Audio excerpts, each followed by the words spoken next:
చరిత్రలో ఎప్పుడైనా న్యాయం ధర్మం గెలిచినటువంటి దాఖలాలను మనం చూసినాం, విన్నాం. అది భారతదేశ చరిత్ర అయినా తెలంగాణ చరిత్ర అయినా న్యాయబద్ధమైనటువంటి పోరాటం, ధర్మ పోరాటం ఎప్పుడు కూడా విజయం సాధిస్తుంది.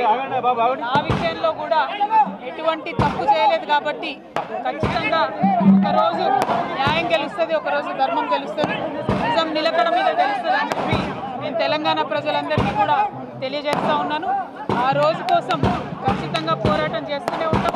ప్రజాక్షేత్రంలో ఇంకా బలంగా పనిచేస్తాం. కేసీఆర్ గారి నాయకత్వంలో రాష్ట్ర వ్యాప్తంగా జరుగుతున్నటువంటి అనేక పోరాటాల్లో కూడా పాల్గొంటాం.